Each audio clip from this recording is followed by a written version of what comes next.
So yeah, this is Jeff Lightsy Jr. with the Ball Sports Network, and I just read an article about how Kobe Bryant believes the high school players aren't getting anything out of just being one and done from the NCAA, and he also believes that the high school players should be able to come right into the NBA right from high school, and I tend to agree with this. I mean, think about some of the great players we have in the NBA that came straight out of high school, from Kevin Garnett to Kobe Bryant to LeBron James to Dwight Howard, and the list goes on and on. So why aren't high school superstars allowed to just jump right into the NBA like they used to? I mean, if it wasn't for that, we wouldn't have had those players I named, and including players like Moses Malone, among others, in the history of the NBA. I mean, they would have been forced to go to college when there was no college needed. I mean, there was no point of them going to college if they're good enough to play right in the NBA. And the collective bargaining agreement of 2005 is what eliminated the high school players being allowed to go right to the NBA. Now they must have 1 year removed from high school and go.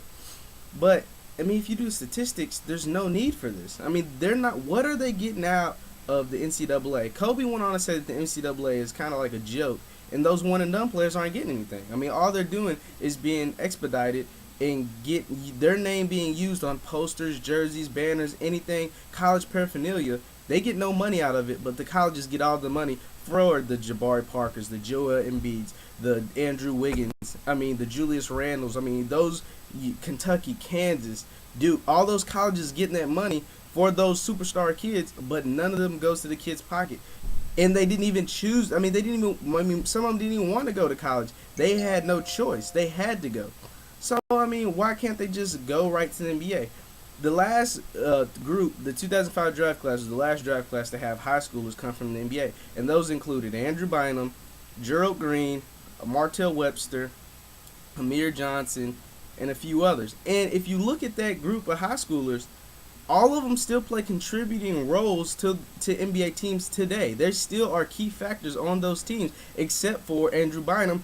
But that's a personal thing behind him. But Bynum is a former All-Star and two-time NBA champion. So it's obvious the high school players are contributing to those NBA teams, not including the old school players like KG and Kobe that still contribute when not injured. So, I mean, let me know your thoughts on this issue. I tell you what my thing is. I think they should be allowed to play. Should they have to stay in college? Should they have to go 1 year? Some people believe should they go 2 years. You let me know. Once again, this is Jeff Lightsy Jr. with the Ball Sports Network. Peace.